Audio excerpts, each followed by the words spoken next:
All right. So Dylan, is Michael Rank also on board? Brent, yep, I moved Michael over as well.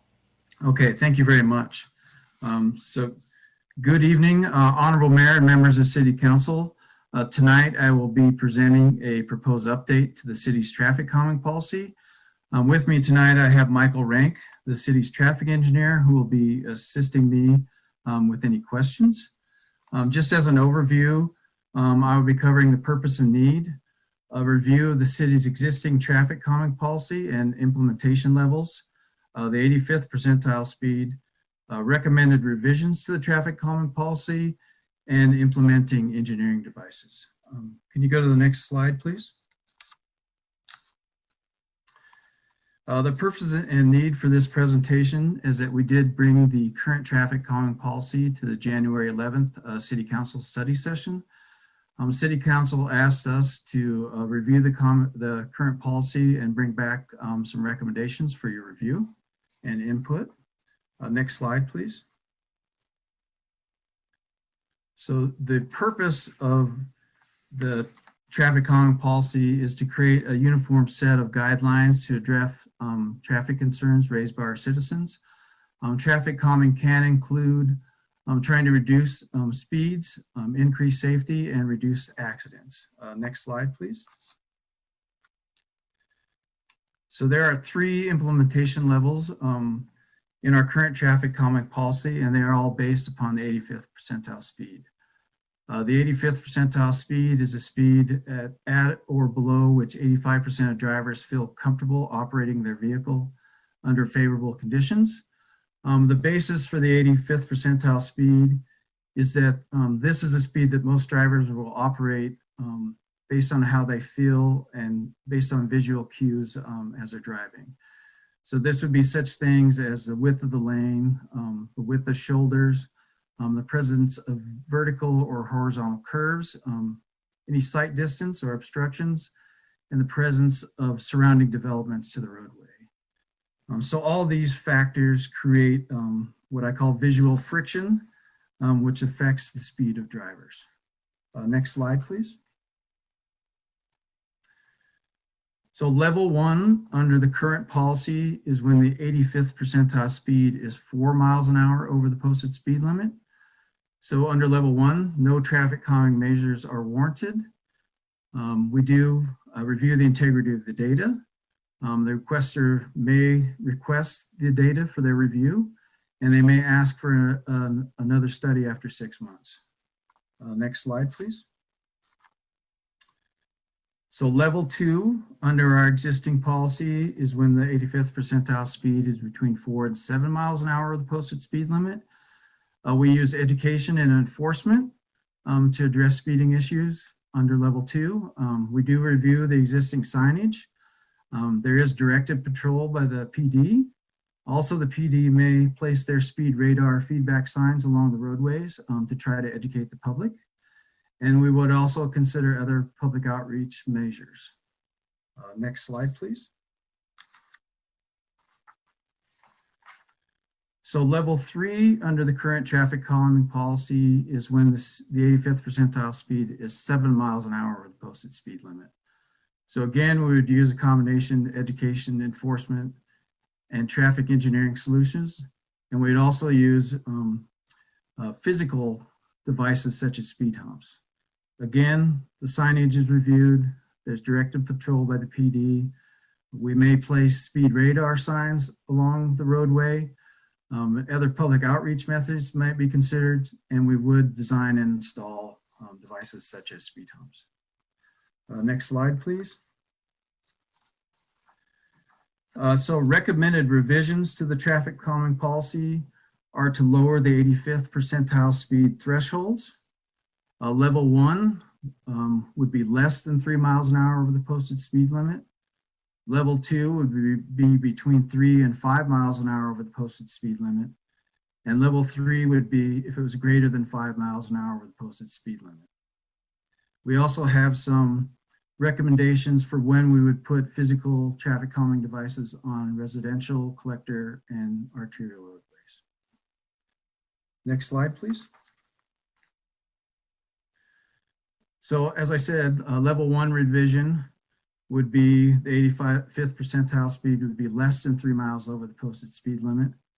So for residential collector and arterial roadways, no traffic calming measures would be taken at level 1. Next slide, please.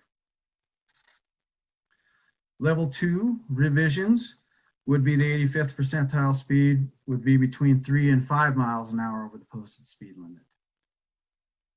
We would use education and enforcement to address speeding issues under this method, and this would apply to residential collector and arterial roadways. Staff has developed a neighborhood traffic calming educational document that we would distribute. Next slide, please. Level 3 revisions would be the 85th percentile speed would be 5 miles an hour over the posted speed limit. So generally, residential roads are posted at 25 miles an hour. So within the city, if cars are traveling over 30 miles an hour on residential roads, they would fall under level 3 now. So the state model traffic code sets residential speed limits at 30 miles an hour. So we thought that that was a good threshold to set for our upper limit.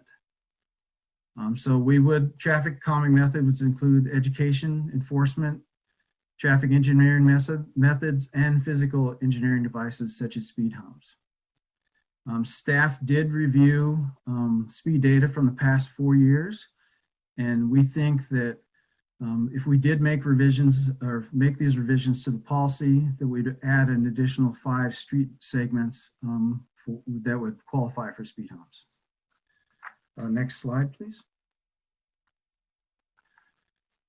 So level 3 for arterial and collector roadways, we would have the same 85th percentile speed threshold of 5 miles an hour over the posted speed limit. We'd want to use a combination of education, enforcement, and alternative traffic calming methods, such as reviewing the signage.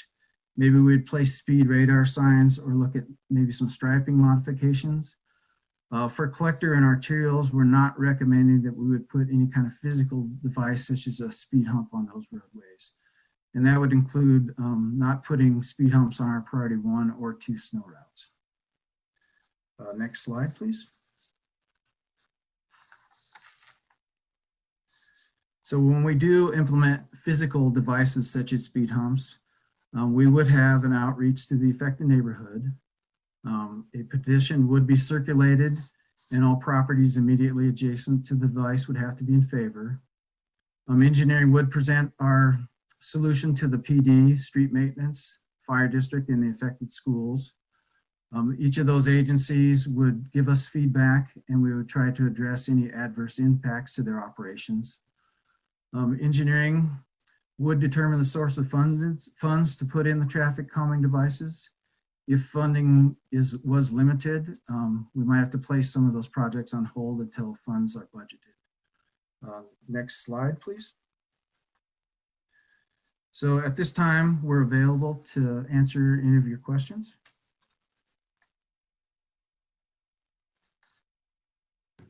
Councilmember Alan Thomas.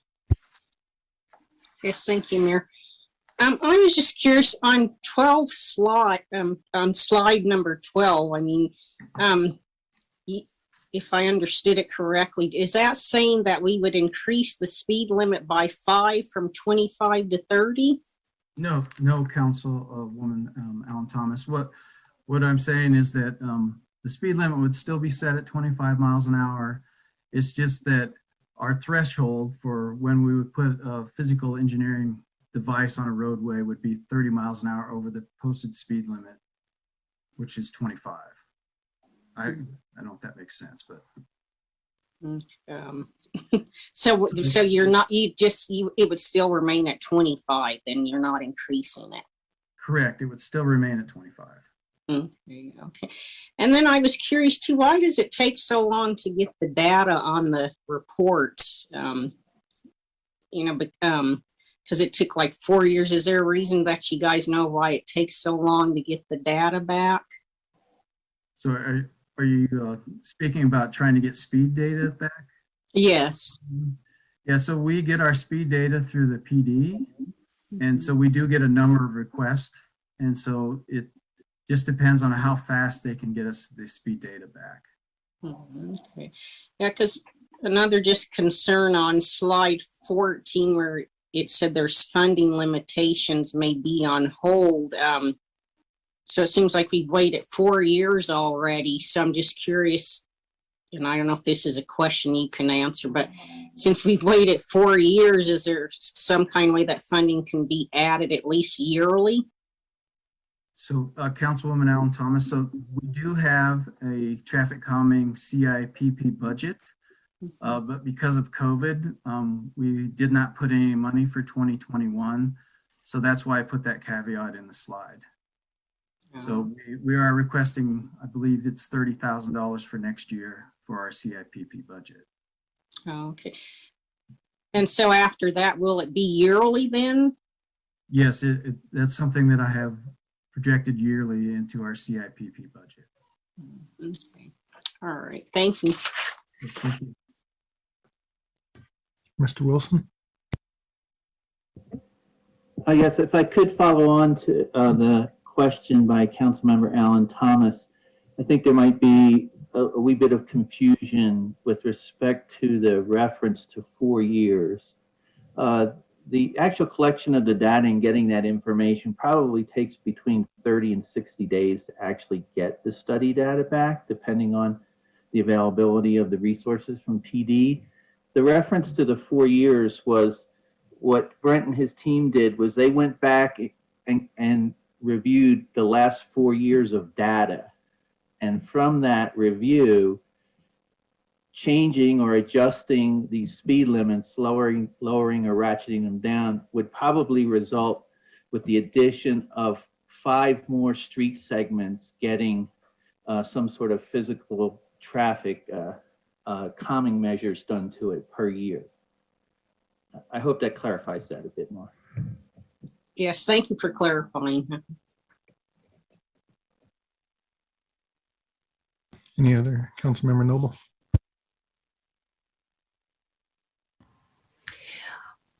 Thank you very much, Brent. I have, I think my question has more to do with the base number, the base speed. I've received a lot of complaints from residents in the Reunion Buffalo Run area about 112th. And 112th is 40 miles per hour as the maximum speed, as opposed to 30 miles per hour in residential areas. So if you're already at 40, then someone speeding might, be upwards of, say, 45 and not necessarily get themselves in trouble. But that makes a lot of noise as a car is traveling that fast in a pretty residential area. The only non-residential part is just that small area where the golf course is. And apparently the cars then, as they travel at 40 miles an hour down 112th, then turn up Parkside and don't suddenly drop their speed. I had put in this as a request, and the response back was, well, it's 40 miles per hour, so we don't need any traffic calming. I would suggest that 40 miles per hour is actually too high, and that it should be 30 miles per hour on 112th. So Councilwoman Noble, so 112th Avenue is actually classified as, I think it's a modified arterial under our transportation plan. And so that's why the speed limit is set at 40 miles an hour. How would we change that? There are homes that back up to it. There are the Columbine Ranch homes that are in Adams County. There's a whole raft of carriage homes that are being built along 112th. I think that it's something we need to look at to consider it residential rather than with the emphasis on the commercial side, because 40 miles per hour is very fast there when you have all of these homes along that stretch. And I will say it is wide open on 112th. So, and it's straight. And so that is probably why folks are speeding along there. I will Right. add, we did put in two rectangular rapid flashing beacons on 112th to try to get the vehicle's attention when we have pedestrians crossing.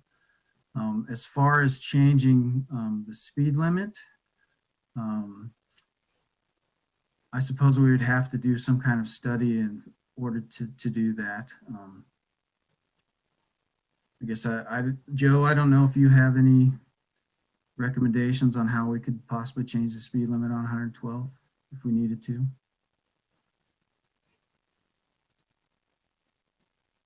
So what we could do, appreciating that it has been identified as a modified arterial, and that's because of the route in which the residential and collectors are adding to that road, then the amount of traffic and the design parameters of the road typically allow or permit that road to be driven at 40 miles per hour, if you will, based on the architecture of the road and the actual design intent of that road with the number of vehicles that it takes. It sounds as if, and correct me if I'm wrong, Councilmember Noble, is that as much of concern with the speed is actually the noise. That may not necessarily be the rate of speed that they're traveling, but the noise that's generated because of the speed. And unfortunately, we have a lot of homes that back up to that road. I'm probably putting words in constituents' mouths. All I know is that they have complained about the speed on 112th and that they use it as a speedway. The drivers use it as a speedway because, as was pointed out, it is a straight shot. And then as they come up onto Parkside and enter Reunion, they're still traveling at that speed. And in fact, it changes down to, I don't know what it changes down to, maybe 30 at that corner at Parkside Drive. There will be a lot of ingress and egress along that strip when all of those homes get finished in that area. And there certainly are a considerable number already on the north side of the street. I think I was so surprised to get the answer that there was no issue regarding traffic calming about it. And then to learn that it's because it's 40 miles per hour as opposed to other residential areas. So I hope that there would be some way that we can keep an eye on this, just because I think it's, as they say, an accident waiting to happen just because it's so speedy along there. Absolutely. And there's a few things that we can do just to kind of set the table, if you will. We can do a speed study on there to verify the actual speeds that are being traveled. And secondly, we can do some engineering kind of methods to slow that down, that traffic down, especially as it's approaching the residential interfaces, if you will, for that road. We can neck it down. We can kind of make the roadway not quite as direct, and we can influence it with striping and other various things. So we definitely can take that on as a tasker to take a look in more detail on that, to verify the actual conditions versus what's being driven, and then see if there's any ways, especially at the interfaces with the residential streets, that we can slow that traffic down and make it more comfortable for all the people, whether they be drivers, pedestrians, etc. Yeah, that makes sense. There was, Joe, there was a speed assessment of the area, and it was reported out on April 22nd, and it said that there was a low need for enforcement because the posted speed is 40 miles per hour. Right. The average speed is 40 miles per hour, and 9,200 vehicles were assessed. So there was a, I guess that would be a speed study, probably? Yes, ma'am. Okay.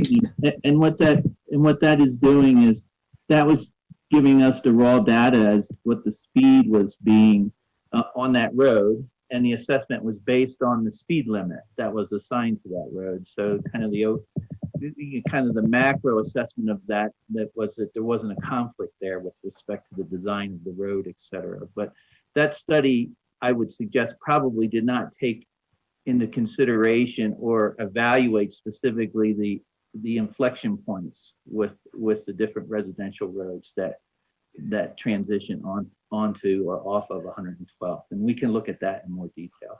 Oh, that would be good, Joe. All right, thanks. If you would take a second look at it, I would really appreciate it. And I know that there's some residents in the area who would too. Thank you very much. Mr. Brink? Mayor, members of the City Council, I just wanted to add one thing, that section of 112th, it was one of the segments that was identified in the 10 locations that we had approved for radar speed signs. And that sign will be going up facing the eastbound traffic once they're delivered and we have the contractor on board to do the work.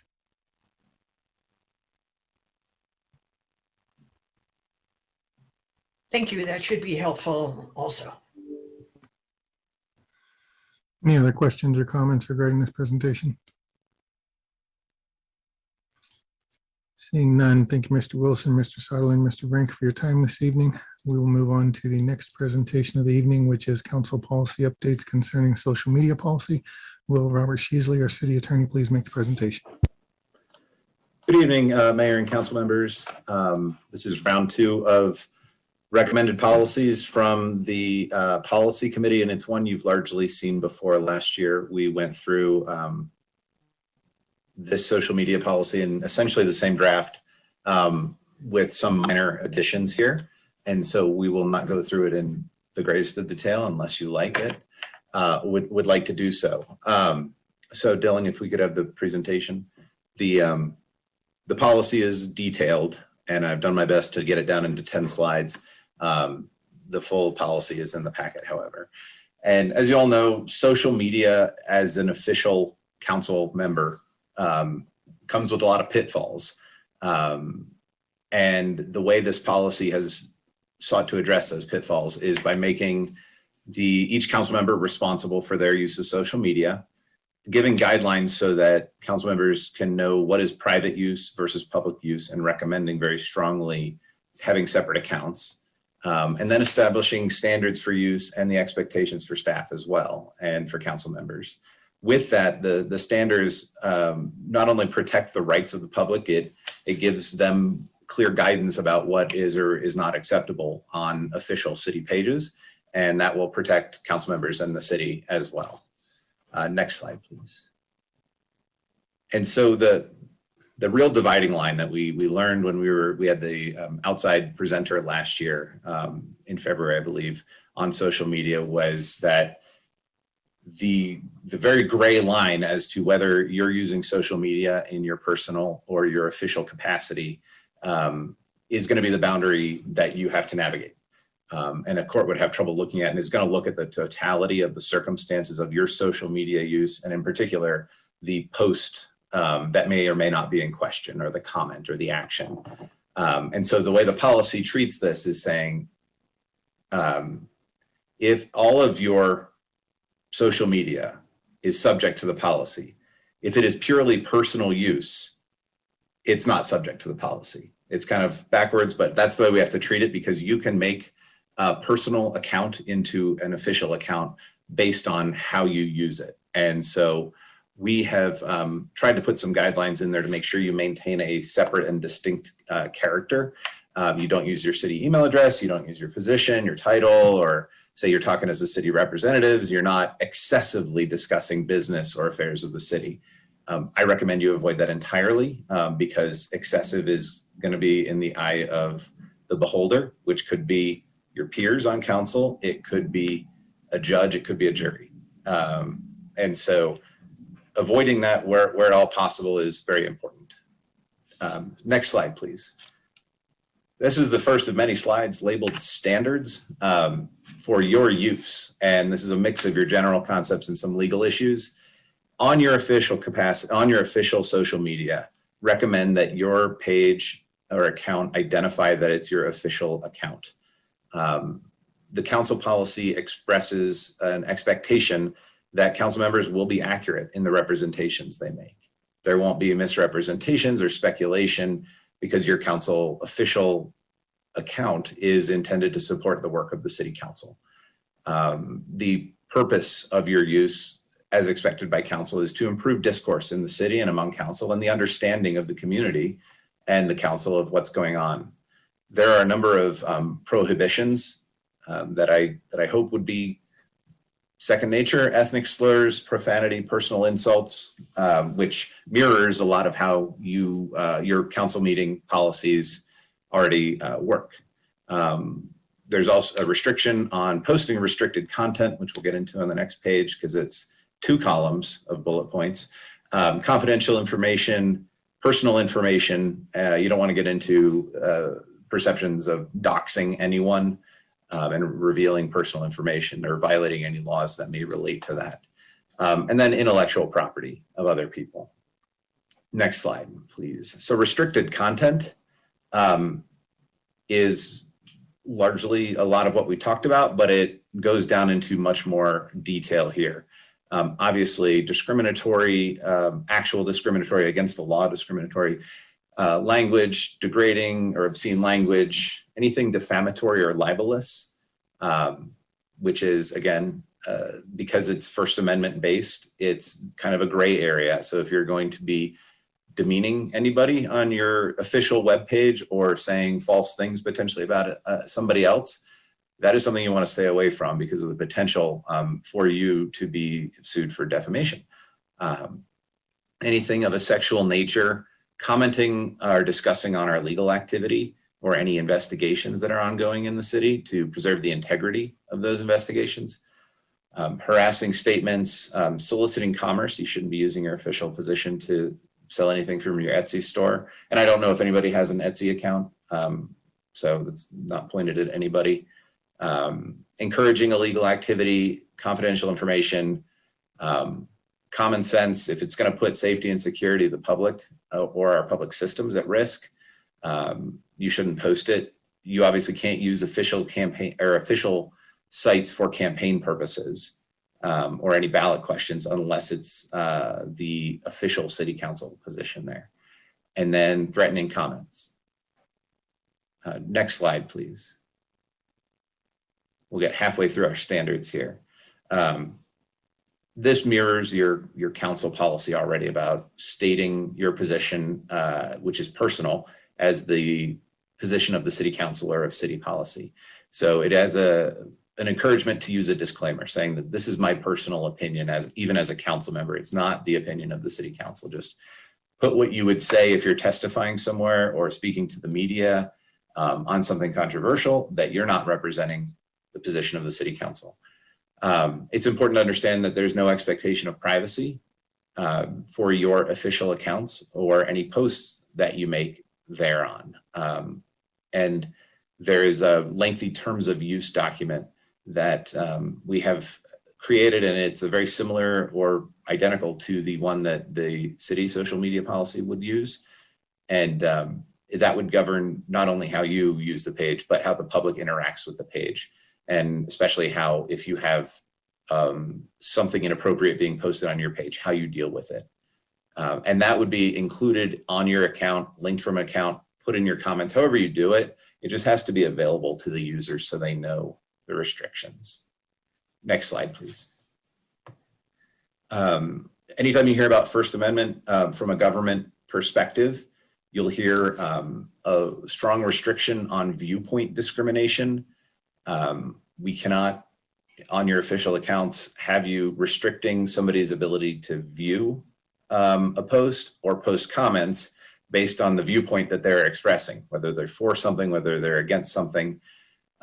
Even hiding anything from the public could be construed to be problematic. So unless you're making it applicable to everybody, you can't block comments or stop comments. If you make commenting available to anybody, it needs to be available to all unless they violate the terms of use. And then you shouldn't be blocking particular people from seeing your account. one of the things, this was, I believe, the only thing that the policy committee added was prohibition on blocking or restricting people in essentially a discriminatory way. If you're not allowing everybody, and perhaps Councilmember Noble, if later, if you want to explain this one any further, if you are a moderator of a group that is exclusive based on something like your address, as Nextdoor is, you could not block or restrict somebody unless you make that same restriction applicable to everybody. And then deleting posts or comments is an issue. And you want to avoid doing that unless they violate the terms of use. The policy requires you to confer with me or someone in my office first to say it's okay. And then we preserve the post and notify the poster so that they are aware of what went wrong and what happened. We want to make sure that we don't get into the trouble that some other elected officials across the state and country have gotten into. And the final standards slide next, please. Obviously, we comply with the open meetings law. The discussion of many council members on a text, on a thread online would be problematic, I believe, of public business. If you're all posting about it separately and seeing your posts, it gets into this weird hypothetical situation that the law doesn't address and I'm not particularly concerned about. But if you're all commenting on the same thread, that would be problematic. Obviously, if you have a quasi-judicial matter coming before you, typically a land use case, excuse me, it recommends that you limit your interaction with that. You don't respond to posts or participate in those discussions. And then obviously deleting posts and messages is problematic due to the municipal record retention schedule that would apply. And then the final slide, Dylan, please, here, is about staff support. As I noted earlier, your social media would be an individual responsibility, with staff support limited to developing and providing generic content for everybody to use. I believe that was a council request previously. Assisting with graphic design and branding standards. If staff was able to have access to an account, they could post generic content to your official account, so you wouldn't have to, perhaps. Obviously, legal advice from my office, and then any other support authorized by council. I know there had previously been a request to discuss budgeting or something in more detail. That was, I believe, disrupted by COVID, and the policy committee didn't want to, I believe, correct me if I'm wrong, wait for that to forward this policy on for council consideration. So I know that's a lot of information. I'm happy to go through any parts of it or take recommended changes from the group. Questions or comments from council? Councilmember Noble? I guess I better say something since Robert suggested that I should. This is about the Nextdoor thing, and I am a moderator on there, and I believe that Mayor Huseman is a moderator also. So it was just a question, because on a daily basis, you are notified of folks on Nextdoor who believe that they are witnessing a violation, and then the people who are moderators vote on that violation. And so it was something that concerned me. And and there are strict rules, Robert. So if it's a violation, it's a violation, I guess. But at the same time, I thought, well, that's a pretty odd thing for a council member to be doing, is voting on someone. I think another council member was a moderator at one point on Nextdoor as well. So that's my question. It was question more than a rule, really.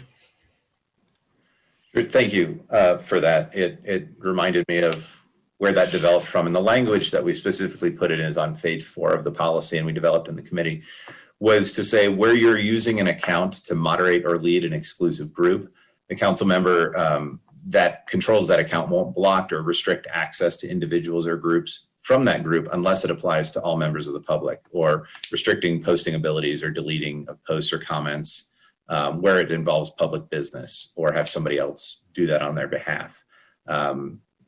the concern, I believe, was that there were claims at one point that various posts were being, as Councilmember Noble noted, were being deleted with support or on behalf of moderators. So that just explicitly was put in there, which should benefit everybody and quell the concern that it would be happening perhaps. So.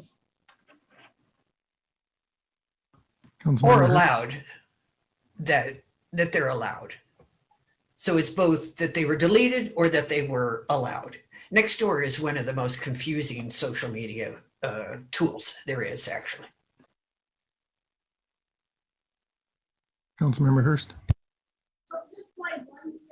Yeah, actually, I agree with Councilwoman Noble. I think I was a moderator for a while. I think what made me feel a little bitter about that was that there was several people voting, but not always. I think you guys will probably see that too, that there's only maybe 2 or 3 voting at times. And so your vote could be pretty impactful, but I hear you. And I think Councilwoman Noble, none of us ever represented ourselves as a council person there. It was more like representing ourselves individually. So I had less of it, personally, I thought about exactly what you're talking about several times, even before I quit when I was doing it. And I thought, as long as you don't represent yourself in that capacity as a moderator / council person, that it'd probably be okay. But when you start attaching the two, then it does get a little iffy for me as well. But personally have no issue with anybody who wants to be a moderator in those things to continue to do so. People complain and turn each other in so much, I didn't have time to keep up with it anymore, and I felt like I was being detrimental to the process, so I quit.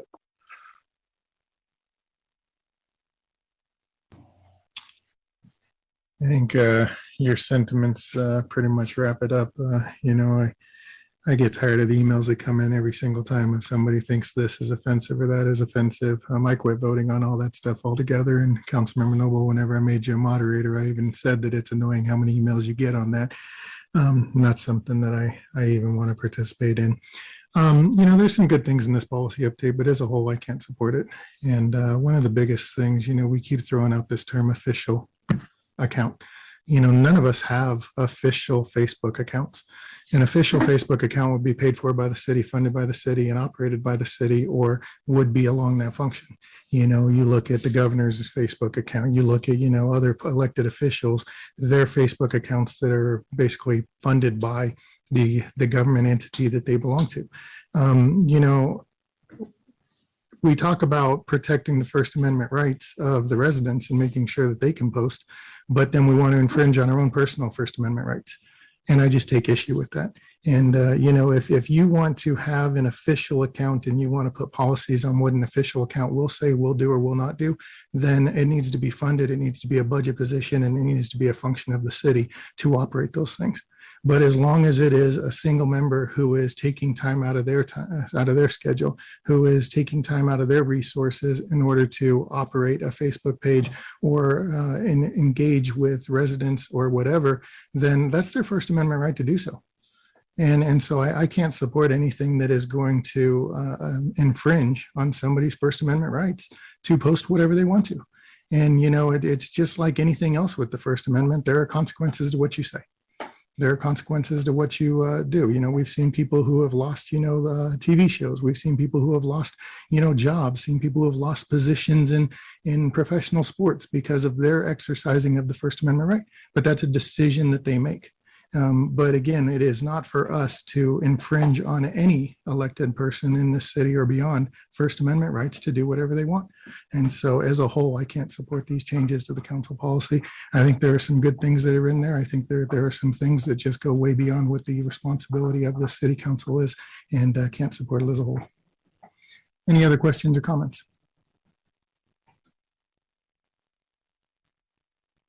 Seeing none, we will move on to the next presentation. Thank you, Mr. Mayor Sheed. Huesman, may I?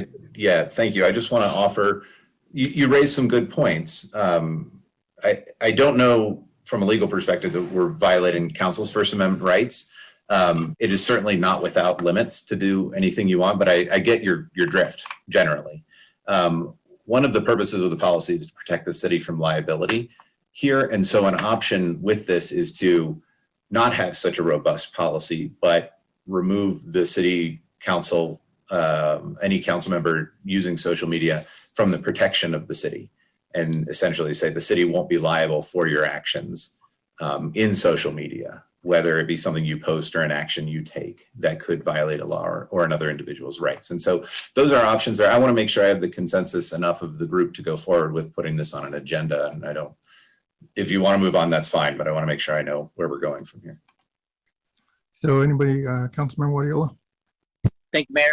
Yeah, I mean, I would like to, if you could give us more detail on which parts people don't agree on, so we could go back to the drawing board as a policy committee and take the feedback, because that was the whole point of bringing it to a study session, so we could get feedback from all our peers and just go back. I mean, this is not set in stone. We want your guys' feedback, and I think you bring up some good points, Mayor. So I would love to see what parts, so we could go back and everybody else and go back and see if we could fix the policy, or not fix it, but get a policy where it could pass with council with the guidance of Mr. Sheasley. Councilmember Madera? Yeah, I mean, I'm generally in agreement with this policy, but I'm also coming from the perspective where I'm not a huge presence on social media, and but I do have separate accounts for my council page versus my personal page, and so I don't see the problem. I do understand what you're saying is we create these personal and council pages on our own, and we're not delivering it to the same audience as that's an audience for the city page, for example. So there is that kind of conundrum, but in general, I think the intent of this is good. We've all been on council for a while and seen how social media can really divide council. It can cause a lot of backlash and fallout, and I think it is something that we have to be careful on how we use it, and it's not easy to really make kind of bright line rules surrounding this, because there are some opinions that are our own, and if they're different than the rest of council, then we do have that First Amendment right. But I think the question becomes, how are you conveying that? Are you conveying that as a council person on your council page, or are you doing it of your own volition? And how are you using your personal page? Because the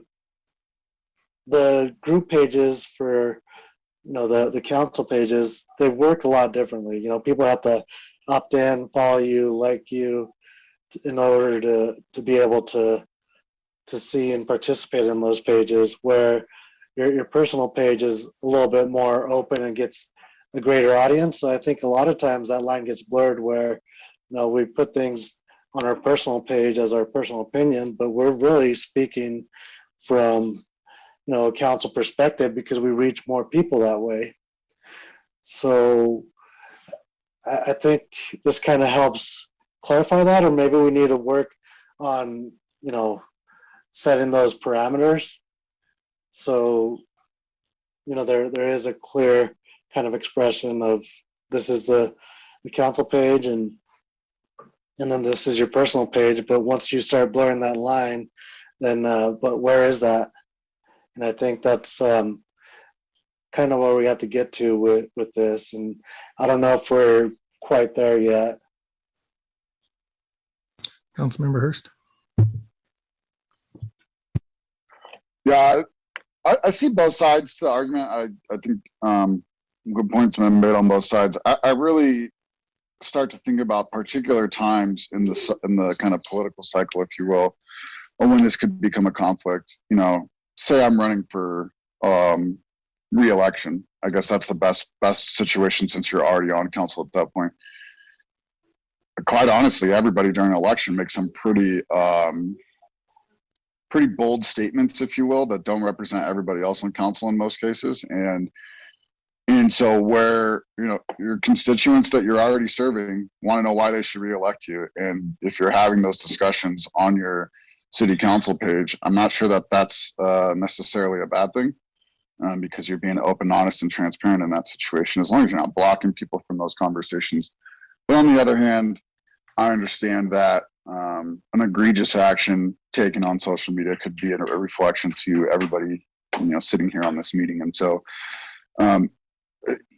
again, I think all of these policies that we're working towards are self-imposed, right? And they are going to be self-policed, if you will. And what I mean by that is that if I go and make an egregious statement on my city, Councilman Hurst page or whatnot, you guys would hold me accountable, and that's the only people that would hold me accountable. And so I think we have to define kind of a best practices at the very least, and I'm not opposed to that. I think there's just some scenarios that may not come up often, but we need to consider those when we're making the holistic policies that we're going to hold each other accountable to, because it can get us all into a sticky situation that we don't. They only get heightened. I'm sorry, those situations only get heightened during election time, or re-elections and things like that, and it goes against the spirit, I think, of what we're trying to do. But I enjoy that. I mean, I subscribe to this spirit, right? Like we're a team. We don't want to get on and post anything that's not factual. That would be my biggest thing is, if you're just repeating what was said or what you already said in meeting, I mean, no big deal. Even if it was abrasive or bold or whatever the case may be, that's already on public record. Repeating that's not a big deal for me.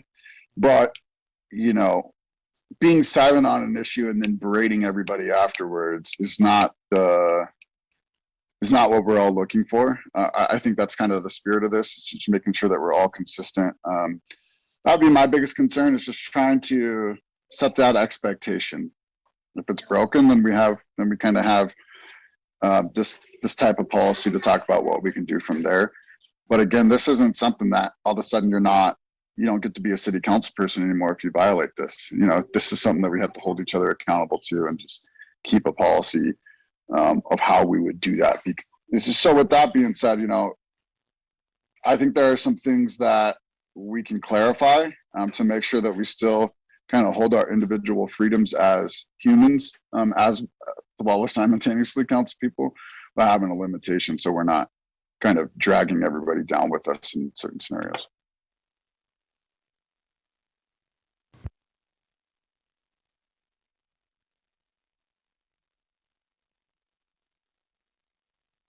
Any other comments or questions? Okay. Like I said, my objection comes from the standpoint that there is no such thing as an official account. None of us have official Facebook pages. We have personal Facebook pages that we have dedicated. For a lot of people, they started as campaign pages and then transitioned into, hey, I was elected, so I'm just going to continue to use that page, but it's still a personal page. And I just believe that if you're going to limit what is said on somebody's personal Facebook page, whether it be because they hold a political office, or it be because they have a business going, or because, they like to post jokes or whatever it is, that's their personal right to do so. If you want to start limiting that, then you need to start investing money, and you need to have it a budgetary thing to where the city is maintaining Facebook pages for each of those members, and there are approved posts that gets put out there that basically meets the standards that are established by a social media policy for the city, if that's the way you want to go. I personally don't think that that's the way that anybody wants to see it go, but I object to any infringement upon any of our rights, any of our constitutional rights that are, guaranteed upon us, that were given to us. So that's just, again, that's my opinion, but there are 9 of you and 8 others of you in order to be able to make your own choices as well. And what the majority votes in is what we abide by. Councilmember Guardiola. appreciate your opinion, Mayor, and we'll go back to the committee and with Mr. Sheasley and get your guys' feedback, and then start working on it and bring it back at a later date. Thank you all for the feedback. Any other comments or questions? No, thank you very much, Mr. Sheasley, for your presentation. Thank you to the committee who is working tirelessly to try to get our policies and procedures updated from whenever they were initially implemented. Your work is appreciated. Next presentation is going to be on street racing. Would like to invite Rob McCoy, Commander of the Special Operations, to introduce the presentation. Thank you, Honorable Mayor and council members. Thank you for letting me speak with you this evening. If we can go ahead and go to the next slide, please. As you all know, street racing is a problem throughout the Denver metro area. Basically, from Colorado Springs to Fort Collins every weekend and sometimes during the week. These issues continue to plague our community. If we think of some of the bigger ones that have kind of drawn our attention, the one on March 7th in Aurora, where they basically shut down all of I-225. Aurora PD had a heck of a time trying to control that issue. So that really kind of brought this to light. We knew there was a problem, but that kind of just was a bold move that they did that day. On April 3rd, downtown Denver, there was another speed racing event that resulted in a fatality, but it was also in the media. And as you know, it's in the media a lot. Fox 31 reports that street racing has more than tripled since the pandemic. And I'm sure that you're all aware, and you probably get calls from your constituents about some of the things that are going on in the community. Commerce City is not immune to it. Our experiences are a little bit different than what you see on a video game or a movie, or even the events on 225 in Aurora. Ours are a little bit different. But as you know, we have large car clubs and things that gather in the city where they race to and from and leave, cause loud noise, and potentially dangerous situations. So we are not immune to it. Next slide, please. This truly is a quality of life issue that affects everybody in the community. Pioneer Park, Monaco Park, and 8100 block and 8300 block of Tower Road are our typical places where we have car clubs gather. Just last week, we had about 200 cars show up at Monaco Park. So we recognize that this is a problem, and we are making some steps to try to address it. Next slide, please. This is just a couple of maps of the parks. As you know, Pioneer Park has a lot of parking, which is ideal for the street racer groups and car clubs to try to go and meet. Next slide, please. As opposed to Monaco Park. Next slide, please. Yeah, so Monaco Park, there's very little parking. So Magnolia Street, basically from 56th up to 58th, there's very little parking. It's a huge community concern with our neighbors there. And that's where we had roughly 200 cars the other night. Next slide, please. The 81st and Tower issues are a little bit different. We don't get as many complaints, but this is where we probably have more racing, is up and down Tower Road on 81st Avenue and 83rd Avenue. A lot of the groups like to gather in the parking lots and show off their cars, and then they leave. We don't typically have a lot of, shutting down roadways and, dangerous high-speed races. But as I'm sure you can imagine, when they're leaving those areas, they do travel at high rates of speed up and down roadways to where they're going to actually do some of their more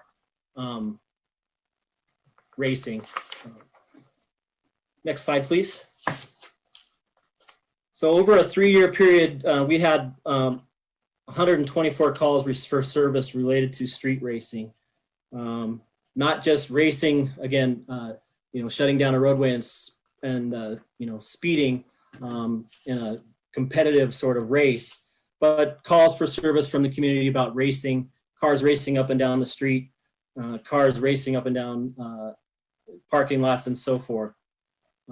So there's basically three areas. One was racing, one was cars gathering before, during, or after racing, and then noise complaints as a result of the racing or gathering and revving their engines, loud music, squealing of tires, etc.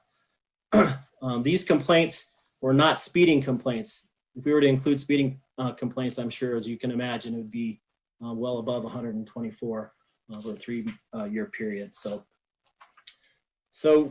next slide, please. The challenge that we encounter as a police department is literally the numbers of cars that show up at these events. When we have our manpower on the street and 200 or more cars show up at a particular location, it's very difficult for us to do enforcement with any sort of impact. When we do try to stop some of these vehicles as they're driving away, they're well aware that we won't chase them for something minor. So many times they don't stop. So it's difficult for us to identify those people and hold them accountable for their actions. But we'll get to some ideas of how we might be able to address those here in a minute. One of the biggest challenges is social media. So you guys were already talking about social media tonight. As you know, it's just a few keystrokes and they can get a message to 200 people just like that. And so if they want to meet at Pioneer Park and they're driving around the area, they can just send a message and here they come. So our poor district officers trying to figure out what they're going to do with all these cars as they're coming in. So it can be difficult. It really stretches our manpower and our resources very quickly. We can have a nice crowd, which we did the other night. The 200 people that are at Monaco Park, they were very cordial, very cooperative with the police, told us exactly how long they're going to be there, and then they left without causing too much problems. But sometimes it does get a little bit out of hand. One of their tactics is they try to divert our attention. They make a false call for service somewhere that we have no choice but to respond to. Say, for example, they're in Pioneer Park and we're trying to limit their access to the park just because there's so many cars in there. And then they'll call, divert us somewhere else where we have to go, and then everybody kind of comes flying in there. So it is their goal to overwhelm the police when they're in those scenarios. Next slide, please. We've been working on this pretty hard for a significant amount of time, and I've had the honor of working with some people from throughout the metro area, Colorado State Patrol, and other agencies. We collect intelligence on this group, and we're able to kind of figure out where they're going to go ahead of time. We have a mutual aid agreement with Adams County and all our law enforcement partners in the area. We try to do enforcement when possible. On April 25th, we had a huge issue at the Pioneer Park where we were to issue multiple citations for various infractions. That was pretty effective. But there's always stuff that we need. They're unique and trying to figure out ways to out-trick us. So we're trying to outsmart them. One of the resources that we have highly recommend, and I think we even have social media posts on it through the city, is that our community can report street racing at www.reportstreetracing.com.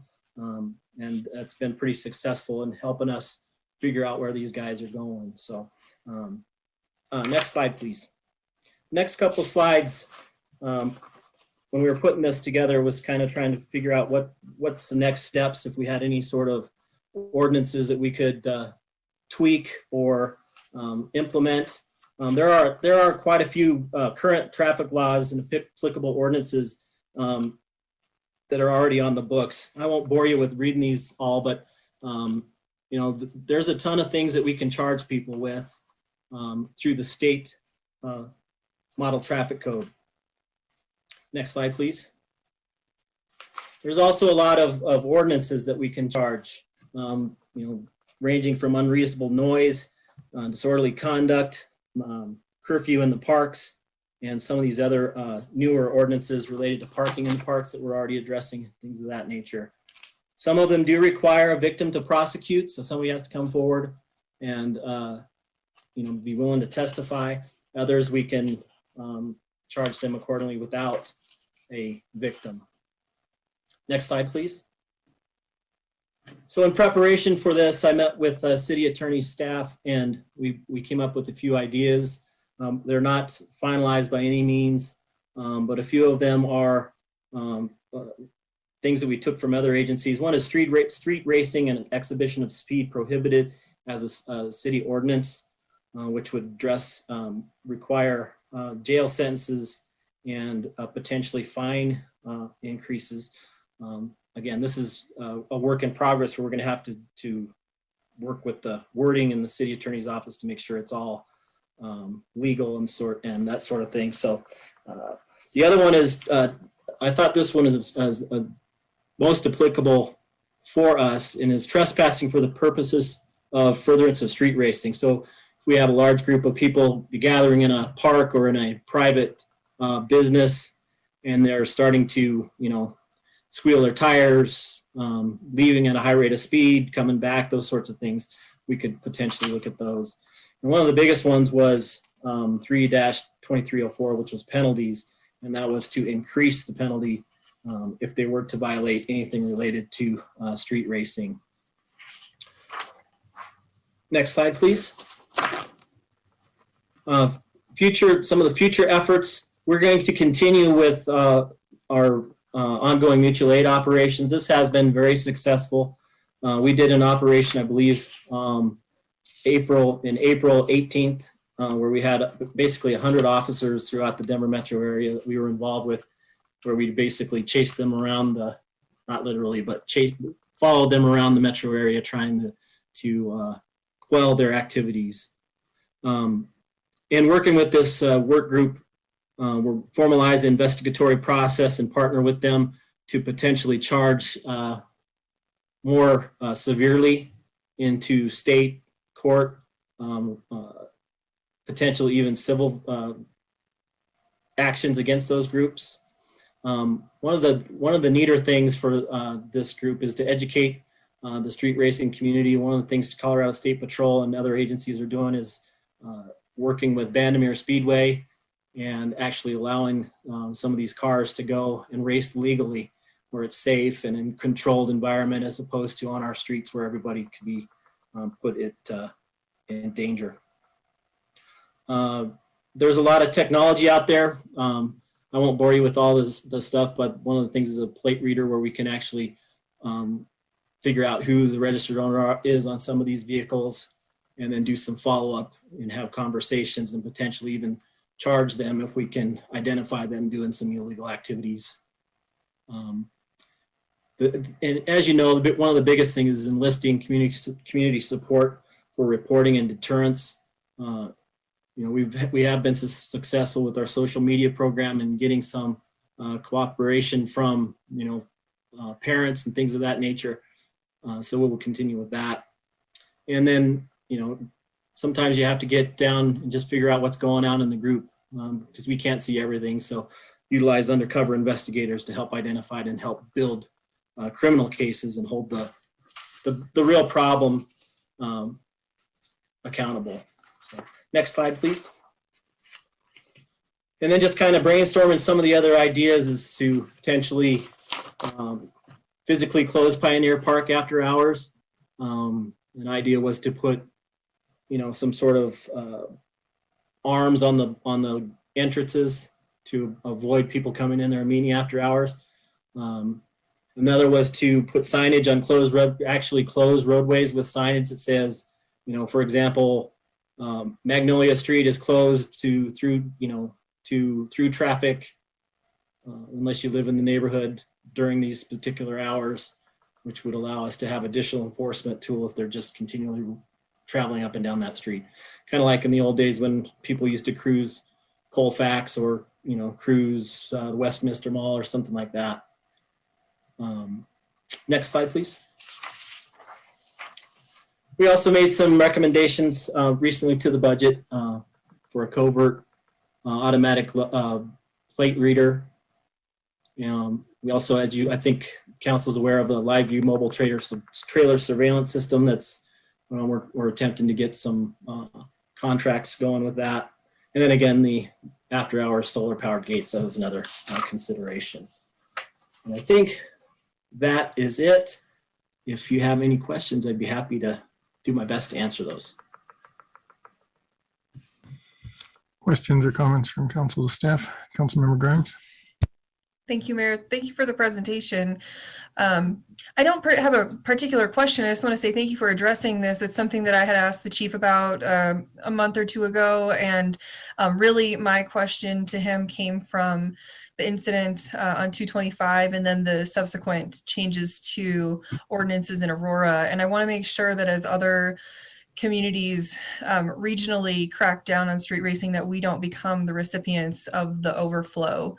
And so I like your presentation. I think there's a lot of good suggestions in there, and I look forward to seeing some of these budget requests come to us. I'd love to see the plate reader in action, as well as some of the other ideas. So thank you. Thank you for this. Yes, ma'am. Councilmember Alan Thomas. Yes, thank you, Mayor. And thank you for the presentation as well. I was just curious too, can you explain what is a ALPR unit? What is that? So that's the automatic license plate reader, where a camera will take a photograph of the license plate, and then we can get a registered owner, determine if there's any wants or warrants for that vehicle, if it's a stolen vehicle or whatever the case may be. Oh, okay, thank you.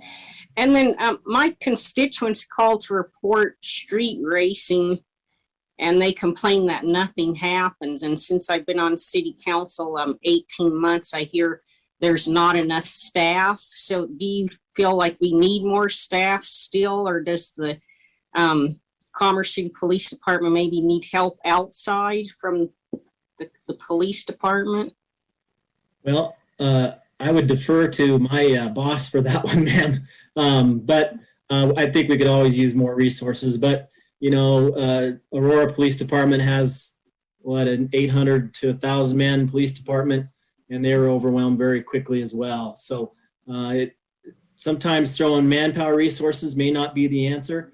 I think sometimes technology and working together and using some sort of tactics with our partners, where we can all help each other out. Because again, it's a community problem throughout the Denver metro area. It is. I mean, if you open your windows at night, I imagine anywhere in the Denver metro area, you're going to hear, cars accelerating and squealing their tires. I know in my neighborhood I do. So, yeah. All right, thanks. And then, so if you're not physically stopping them from drag racing, when they take off, I mean, is there other ways we can combat the problem? Since they're not being stopped, because it's like we can, if there's 200 people, we can only stop 5 or 6 at a time, and maybe double that. And then a lot of times they don't stop; they just take off on us, and then that becomes a problem because we can't identify who that person is, and sometimes they may not even have a plate or anything like that. So it's very difficult to identify them. That's why, if we have, undercovers in there, or maybe we can get some video of them and things of that nature. It's just different tactics to address it. And it's just difficult because you do get overwhelmed very quickly. Right. Okay. Thank you. And I don't know if the police department has looked into also possibly like increasing the fine levels like they do around the 4th of July. So I'm just throwing that out there as well. So thank you. Yes, ma'am. Councilmember Noble. Thank you very much, Commander. That was very informative. One question, is there a particular night or hours that you find the street racing is occurring? That's the problem. We don't. It's usually if it's nice. Last night, we were expecting, we actually put some resources out with our mutual aid partners, expecting it to be relatively busy. And then the weather hit, and they're probably, maybe they stayed home to celebrate with their moms. They didn't come out. You know, it is very random. I think it's not just, you know, Friday, Saturday nights, it's Sunday nights. It can be a Tuesday night. You know, so, and then the hours, I mean, it could start as early as, you know, 4 o'clock on a Sunday, and they could wrap it up in Commerce City at 3 in the morning. So, you know, it's difficult. And that's why we have some of our intelligence to be able to figure that sort of thing out and try to head them off at the pass a little bit. Right, because I was also thinking of diversionary events at both parks. But if we never know when it's going to happen, then I guess you can't actually have an event going on every single night at the parks in order to prevent them from using the area for street racing. But it was a hope. It was a hope that we could do something like that. Thank you very much. Yes, ma'am. Councilmember Wadiola. Thank you, Mayor. And again, thank you for the presentation. Yeah, you know, I'm looking forward to seeing y'all bring some stuff so we could up the fines and the consequences. I think making an example of a couple folks, I see them all over social media. Aurora's taking cars or you know, and I agree, you know, manpower doesn't always affect it, but I think the little wins we could get of having stricter consequences for these racers, because it's affecting everywhere. And you're right. I live up in the northern range, and I hear on Highway 85 at all hours of the time. And so I would like to see how we could up the consequences or the fines, and really make a statement to those folks. You might get 3 or 4 because they will go, like you said, sir. But those 3 or 4 are gonna feel it. And that word will also travel through the grapevine and social media that Commerce City's not, because this is dangerous. And you know, I think we've been a little bit lucky that we haven't had something really crazy's happened. And I mean, we've had our incidents, but we don't want. So I would like to see how we could do that. How this council that's seated could really prove stuff like that and go through the process. Thank you. Thank you. Councilmember Madera.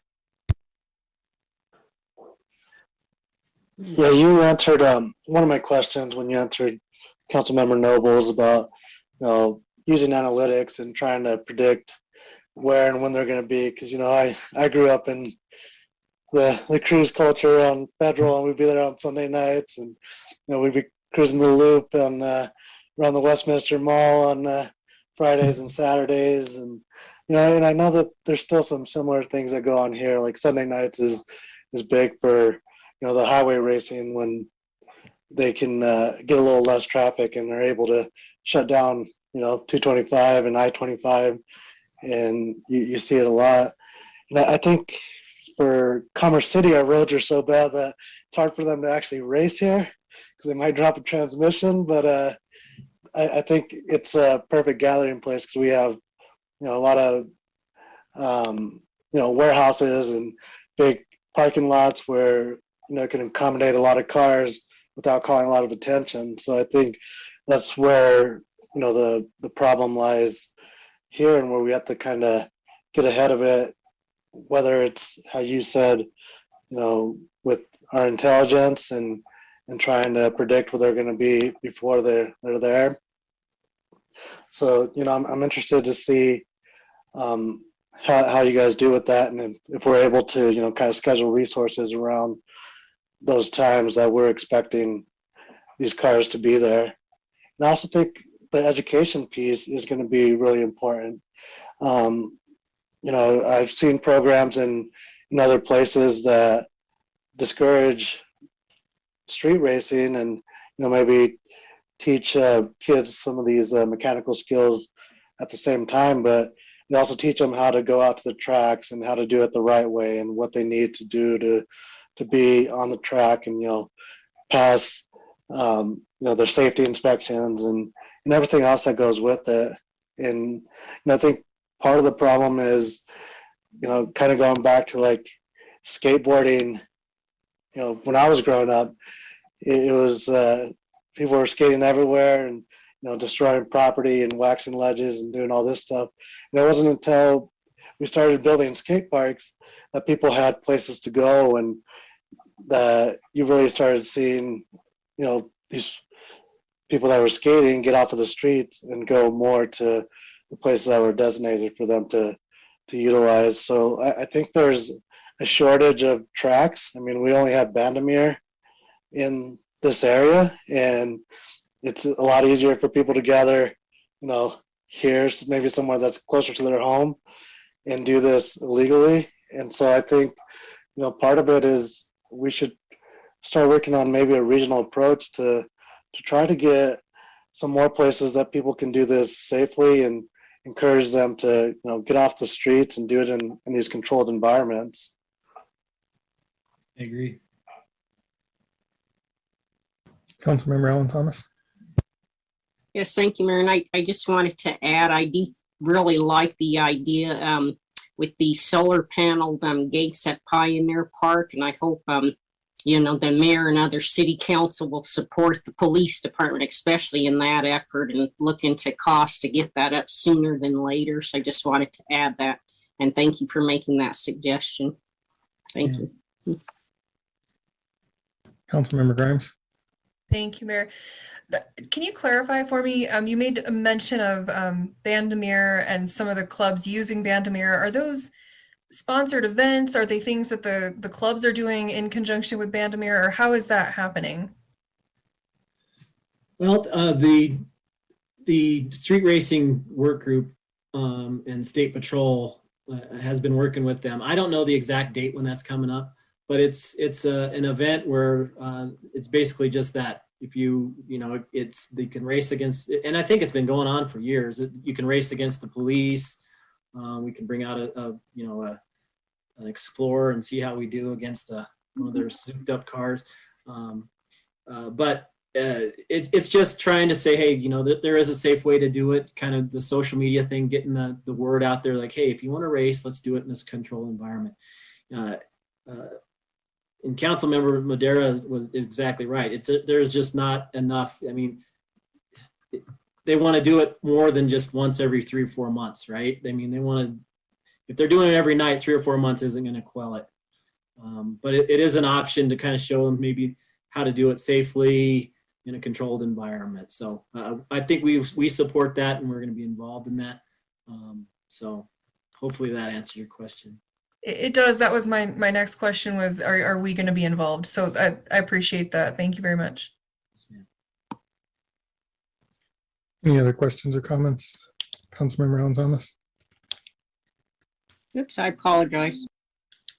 All right, well, thank you, Commander McCoy and Chief Nichols. Thank you very much for the presentation.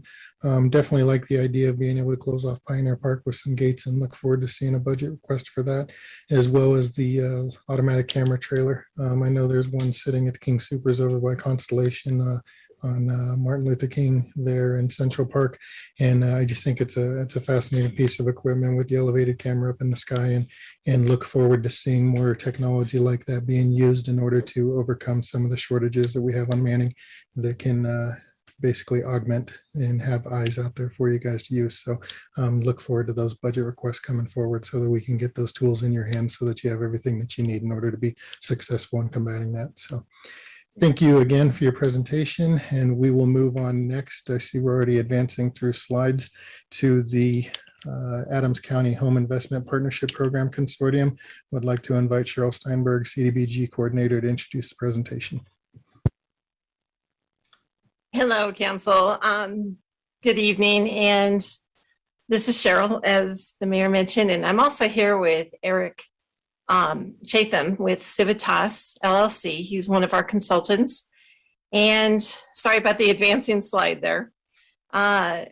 What we're talking about today is joining the intergovernmental agreement to join the Adams County Home Consortium. And to answer what is the home program, it's basically a program designed to strengthen the partnerships between government and the private sector. So you get to expand the existing supply of affordable housing and expand new affordable housing as well. The home consortium then allows us to do this on a more local regional level, for example, a county. So the role of the consortium is local governments form them. So the existing consortium right now is Thornton, Westminster, and Adams County. Then they elect a leader, which is Adams County, and they assess affordable housing needs in the area. They develop a plan to address those needs. Then they get busy and they perform complex housing activities. And then all of this throughout the whole process is reported to HUD at different stages. So HOME it's a HUD program, and HUD gives an annual allotment to the consortium members, the jurisdictions. And right now, since we're not in a consortium, our portion, which is estimated to be about $150,000 a year, goes to the state. So we really don't see it coming back to us directly. What we can do, though, is by joining the consortium, that money goes then over to Adams County, and it accumulates there, and it's for us to use and for Adams County to match or to leverage if they choose. Excuse me, if they choose. So we get to address local low to moderate income housing needs. And this includes, like I mentioned, new development, but it's also ownership and rental assistance and rehabilitation of existing housing. Eligible expenses include soft and hard costs, rehabilitation, reconstruction, site improvements, land and rental and home buying assistance as well. And this is done in a 3-year membership cycle. Once we join the consortium, we're in it for 3 years. So what's required is right off the top from our portion, and also from Westminster's and Thornton's and Adams County, 10% administration goes to the leader of the consortium, which is Adams County.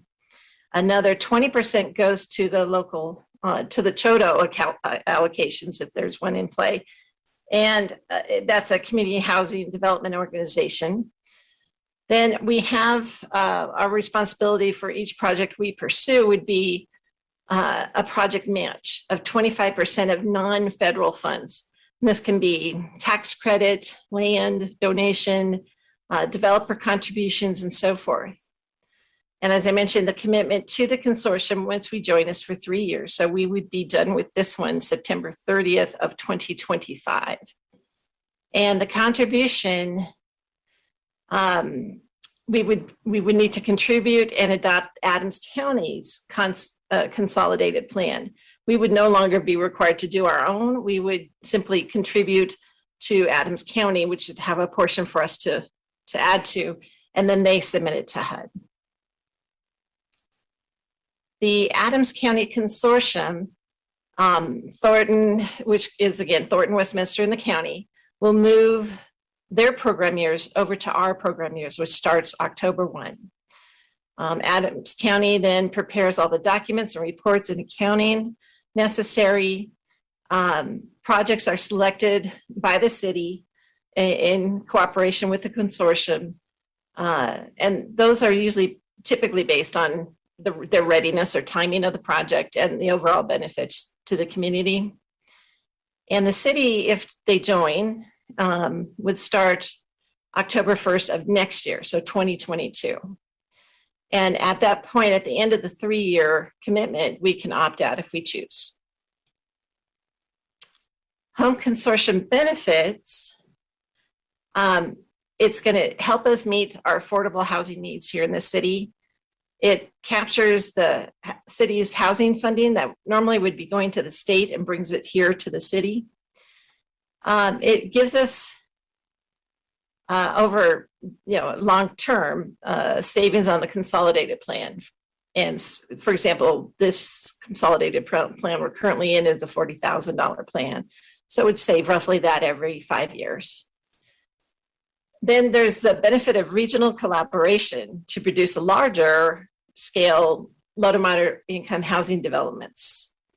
And then historically, Adams County contributes to their home funding to their consortium partners to do these larger scale developments. There are some drawbacks.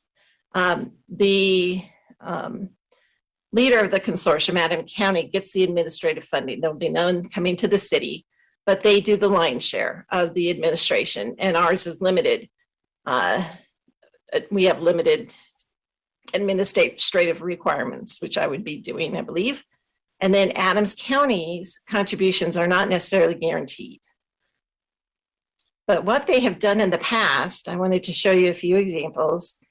The Adams County Home Consortium projects have included the Crossing Point North project in Thornton. It's a 62-unit affordable housing apartment complex. And just to give you some numbers here, 324,380 came from Thornton, and from the county, $505,619. Another one was the Alto Apartments in Westminster. It's a 70-unit affordable housing apartment complex as well. And then a bigger one, 150 in affordable housing units, is the Baker School Apartments in Westminster. And Adams County contributed $160,000, and the Chodo for that project was $200,057. So I did want to point out, we had some recent minor changes sent to us by the county for the intergovernmental agreement. So when we go to next to council to adopt the resolution, if you choose to, it will contain the county's corrections, this basic capitalization, updating some contact information, and clarification of some basic terminology. So are there any questions for either Eric or I on the home program? Councilmember Guardiola. Thank you, Mayor. No, I think this is great. You know, I think we haven't seen the worst of it after COVID for affordable housing, homelessness for our middle-class families. And something like this, if we could team up and do something like this, would be great for the city. So I would definitely support something like this. Thank you. Councilmember Madera. How often are these awards granted? Every year. It's an annual award. And it's HUD allocated, so we really don't know the exact amount. The county is actually suggesting we would get more like 190,000, but I'm being more conservative. Okay. Is it for each member of the consortium, or is it just one award per year?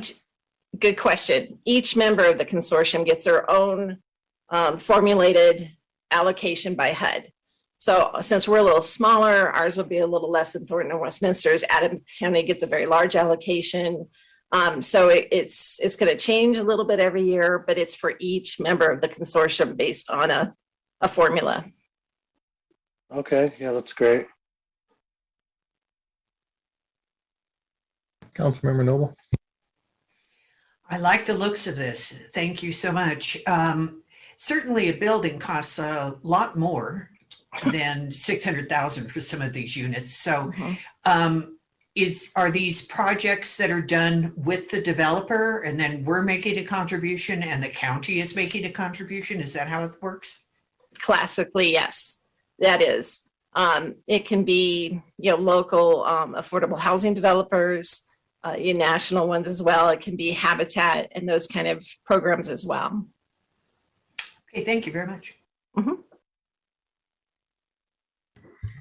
Any other questions or comments? Councilmember Hurst. Yeah, thank you for the presentation. This is definitely not something that I have any expertise in. So if you wouldn't mind me asking, when we talk about affordable housing, sometimes the definition of affordable is different for everybody. And so I've heard it called attainable housing. What are the standards that kind of accompany this type of program? And that's what I mean. I have no expertise, so what that really means. Obviously, affordable housing and the program in and of itself sound really good. I was just trying to hopefully understand what type of details come with that, because if affordable housing goes from $2,500 rent to $2,200 rent, I really don't know what I don't know what that means, and I'm really just trying to make sure I understand the impacts of this and what that could mean for our community. Right. And for example, in the samples I showed you, they rent to families who are 30 to 60% AMI, or area median income. So let's see, I think I have a chart right here. Yep. Okay. So for example, a family of 4 at 30% AMI would make $31,450. And at 50%, I don't have the 60% calculation, but it's $52,400 for a family of 4. For a single person, the 30% would be $22,050. And for a single person at 50% is $36,700. And these are the latest figures from HUD that we base our low to moderate income figures off of every year. They change them every year. And it's project to project. We would fit with what the developer needs and what we want. So, because it's the city passes the resolution to pursue these projects. I appreciate that explanation, and that's all I was looking for. I realized that it was going to be impactful. I just wanted to make sure I understood, how impactful it could be, and I think that's a really good metric to follow right there. And let me also defer to Eric on that one.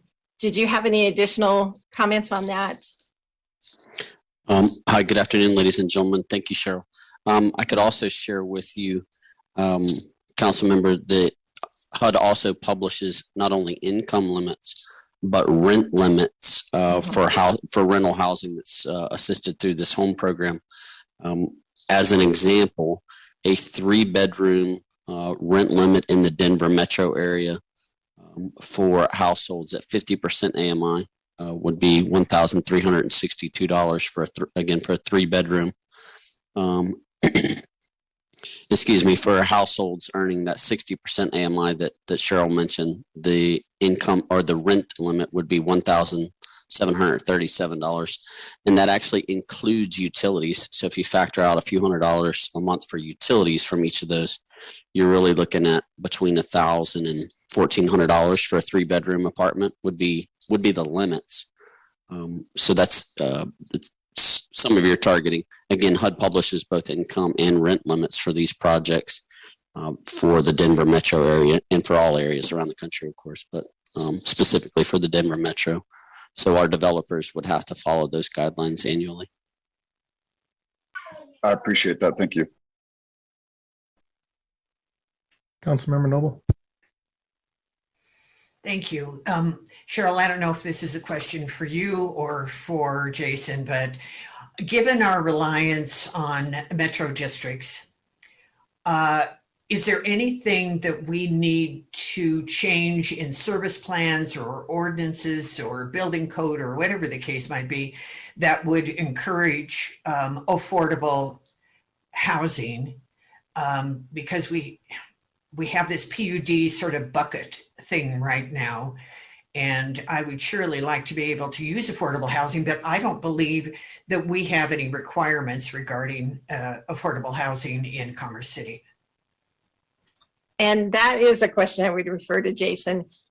Just so you know, the Adams County does have an analysis of impediments to housing, and they just adopted it and sent it to HUD, and it was approved just last month. So that is something I can provide to council. It's a really interesting information that they put together with a local consultant, asking all sorts of questions on homelessness to housing and impediments to those, to improving those things.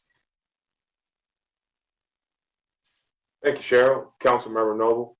That is a great question, and I will be honest with you, it is a very difficult and complex question to answer. I will share with you from experience, affordable housing, attainable housing is a very competitive market because it's a very niche market as it relates to who operates within that. When you think about it with respect to certain yield points as relates to return and being able to provide those products, I would say it's more about the ability to underwrite and to fund and to incentivize those projects to enter into an emerging market. And I would call Commerce City an emerging market for affordable housing. We have, I would say, flexible regulations. We have incentive zoning as it is, right, with the type of building design, the type of densification in order to support. But it really comes down at the end of the day, how do you incentivize the brick and mortar vertical construction around those developments? If you look at some of the most recent developments, just not here in Commerce City, but just in the Denver metro region, right, there's some level of public participation from a funding source to help with underwriting on top of institutional capital being your Wells Fargo, your Chase Bank, you name it, because all of them are playing a significant part to help for those developments. So I don't think it's one size fits all or one answer is going to address it, quite frankly. I think with what we've been trying to do, and I think the home program is just one component or one piece of the puzzle to the bigger picture. Always looking at our regulations, looking at how we incentivize both through efficient review of our land development process, of the requirements that we have, how we look at, like I said, the public participation from a funding perspective. I think also at the same time, how do we continue to support from that higher vision, the comp plan being one of the biggest ones about, what goals and that we are setting targets towards that attainable and affordable housing. And how do we balance that affordable housing, not in the sense of it being separate and apart, but being a part of the broader community, the connected community, right? How do you tie it with market rate development to which you start to have a blended community that helps to support and once again to continue to rise all levels of the market. So like I said, it's a very complex, I'll say, interest that we have.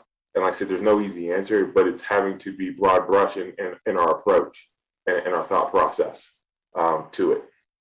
What about a percentage of units in a complex, for example, like 3 units out of 300 or something, that there would be affordable units in a building? And also having a requirement in large development projects in the service plan, because there needs to be some sort of benefit for Commerce City for the service plan over and beyond putting in streets. Yeah. So allow me to share this with you, council member. I think what you're speaking about is inclusionary zoning, and inclusionary zoning is requiring through either regulation or standard to have new development that is market rate, to have a percentage of it to meet a certain AMI of the community. I would say inclusionary zoning, even while it's been in effect, and I would say since my professional career for the last 18 plus years, is still a ever evolving and I'll say right sizing to find the appropriate, I'll say point of emphasis. Inclusionary zoning requires a lot of due diligent review, introspective kind of questioning and feedback with the community. And at the same time, you have to go back and debrief yourself to see, did you actually achieve the goal that you set forth to do? I don't believe it's something that we have most recently done. And it's something that obviously we could do. We just have not gone down that path as the next step of, as opposed to incentivizing to requiring, because that requirement can take up to a number of years to work through all of the various gymnastics from policy, legal ramifications, and other things associated with that. So there's a lot of complexity around inclusionary zoning. As a break that, to your second question about service plans, what you will find with most affordable development projects is that they're seeking a special limited partnership, which is an abatement of property taxes to help underwrite their land basis for a project. So kind of take the price of the land down, help underwrite to be able to bridge a gap. So when you're doing such, you're removing any of that tax incentivization, or you're creating a tax incentivization for that property. Therefore, thinking about the mills that would be created, then a metro district doesn't necessarily benefit from that.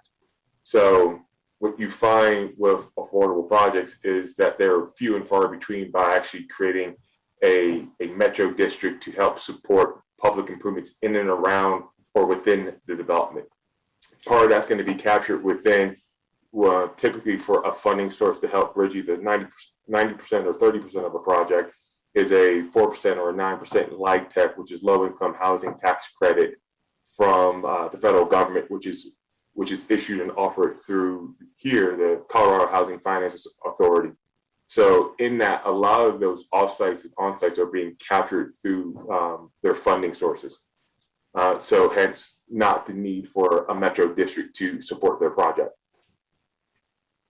And if I may, the home program, joining the home consortium, gives us another tool in our tool belt to alleviate some of those impediments and to help us compete in the market to incentivize developers to come to Commerce City. But if we don't have land available in order to do it, then that's a problem. I mean, I remember as a civilian attending a city council meeting and how upset the neighbors were in a metro district about an apartment complex that came in that didn't have to participate in the metro district because it fell under a particular law that excluded it since it was a nonprofit. That I suppose is one way, but it seems to me that we need to take the initiative as a city, and rather than saying we don't know how it can be done or if it's going to take too long or whether we shouldn't do it, is that we need to figure out how we're going to do it in order to make it possible for residents to remain living here and for their residents' children to be able to live here as well. Because home prices, just as they are everywhere, are getting quite expensive in Commerce City, and we're becoming less and less affordable as well. Thank you very much. Thank you, Council Member. Any other questions or comments?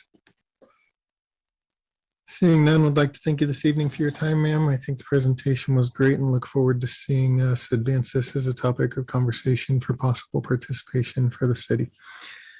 That concludes all of our reports, or excuse me, all of our presentations. We will move on to reports, starting with our city manager, Mr. Tinklenberg.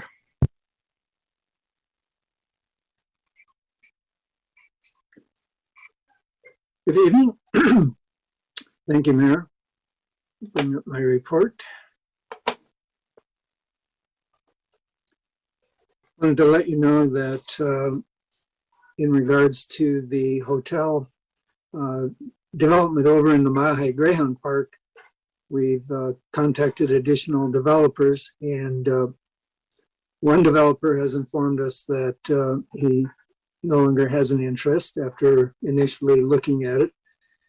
So we have one new developer and the existing one who remain interested in that site. On the 120th Avenue widening project, there was yet another meeting between staff and the developer regarding the project, and that was to try to resolve the sewer relocation issue. And that cost has ballooned to well over $1 million for dealing with that sewer relocation. So still working to try to get a better solution on that issue. Commerce Place, that's the Hammer property. We are continuing meetings with the developer regarding the annexation and also the design on 104th Avenue west of US 85. And then Triangle Logistics, staff met regarding the financing for the project. And I believe I reported before, it will require both TIF and the Metro District to be able to fund the different improvements. And that's because the Metro District cannot be used for environmental mitigation. Community development issues, land use cases have climbed to 189 cases. That compares to 155 last year. So again, the business is just continuing to increase. Another illustration of that in terms of inspections, 3,058 inspections were conducted in April, and that compares with 2,241 in 2020. So increase of nearly 1,000. Comprehensive plan, an email was sent to all of you asking if you want to serve as the DYI kit hosts. So hopefully you've had a chance to review that. And then emergency rental assistance, approximately 145,000 has been obligated in the first month. So high demand for that program. ULI technical assistance.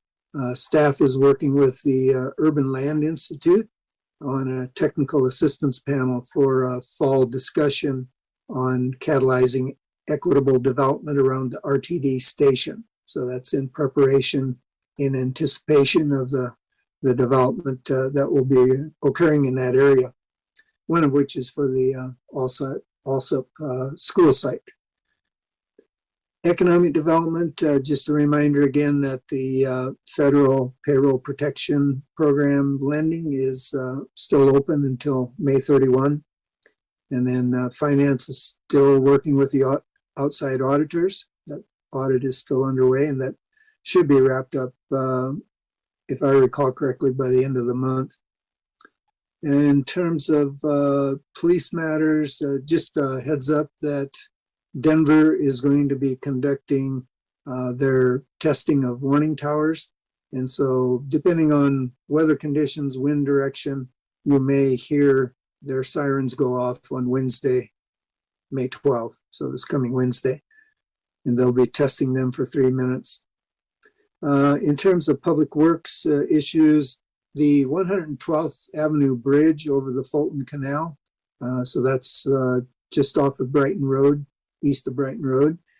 The Federal Highway Administration had granted approval for us to advertise for contracts for that project.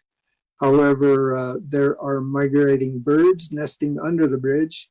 And so the project has to wait until those migrating birds are done nesting, unfortunately. The Brighton Road Bridge over the Fulton Ditch.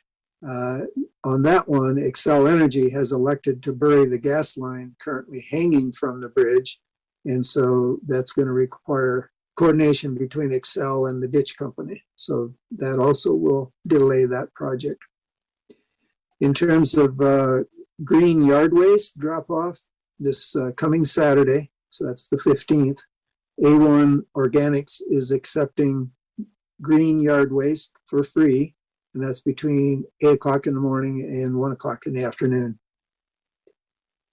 In terms of the MSC generator project, load studies are completed, and it resulted in us ordering a larger generator for the fleet building. That's the fleet maintenance building. And we expect delivery of those generators by the end of June. Now, prep work has started, or will start this coming week, but the actual generators won't be on site until later. And then in terms of the facility study that they're conducting, that project is going well, and the next step will be loading data regarding the existing buildings into the cartograph software, and that will enhance our preventive maintenance program. So those are some of the highlights to report to you this week. Are there any questions? Any questions regarding the city manager's report? Seeing none, thank you, sir. Appreciate all the information that you're sharing with us. Next up is Mr. Sheasley, city attorney. Thank you, Mayor and Council. Just a very brief report tonight. If you wanted to submit administrative business items by tomorrow for next week's meeting, the form is not available yet, but I understand it's almost done. You could email either Ms. Peters or myself or the city clerk if you had information to add for this week. Again, that's just an encouragement so that everybody's knows what's coming on the agenda. That's it. Thank you. Thank you, Mr. Sheasley. Appreciate that update. Any council members have a report to make? Councilmember Alan Thomas. Yes, thank you, Mayor. I just wanted to report that I also met with staff from Triangle Logistics Property regarding that property at 48th and Forest. So just wanted to report that. Councilmember Noble. I met with Jason Rogers and his team last week about the comprehensive plan and about participation. I have pinned down some workshop times for my ward. And not unexpectedly, there are some people who are not fully trustworthy. Actually, it was one person who commented that, oh no, Susan Noble. I will, of course, officially record everybody's comments and make sure that they get to the city. But it also means that we all have our own followers. So anyone else who does it, will have another audience. And so I hope other people will do it too, just so we can make sure that as many residents as possible participate in the comprehensive plan and the vision for Commerce City's future. I also sat in on the small business homeless session last week, the Zoom session, and I was very impressed with our new homeless navigator. And I know that the police department was as well, because that's what the commander said, that she's been very effective in the field already. And so that's great. And I look forward to that presentation coming before the city council. I have been looking for that form, Robert, and can I just send something else in tomorrow and so I can get this scheduled? Yes, I would. Okay, and I would also, yes. There was discussion as well about the Derby area, because a lot of this is happening in the Derby area. And that was the other study session that I would like, is to go back and look at the 10-year plan for the Derby area. I would love to hear from the Derby Advisory Board as well. And then my final question is with regards to the Diversity, Equity, and Inclusion Committee. I know they're meeting this week, and I wondered if there is, if a city council person had been selected as liaison to that group, or will that group not have a city council liaison? Council member, I don't believe that one provides for membership for a council member, as the other commissions established by the council do. Okay, does that mean that a council person can't, or does it just mean, or what's it mean? I don't know what that means, what you just said. So everybody that's appointed to a committee right now is the establishing legislation for that committee provides for membership of a council member. Those meetings are, though, public, so there's no reason a council member couldn't attend. But it doesn't provide for membership by council. It's a direct relationship between the city manager or his designee and the committee. Oh, that's interesting. And was that something that we decided upon? The resolutions or ordinances passed for any commission include descriptions of the membership. Right, but yes. I don't recall a discussion about that. I do not either. Okay. Did that come from the board and commissions committee? The resolution was presented to council for review last fall. I was not involved in discussions with council on the contents. Okay. Thank you. Councilmember Wadiola. Thank you, Mayor. A couple things. I met with Unye on the housing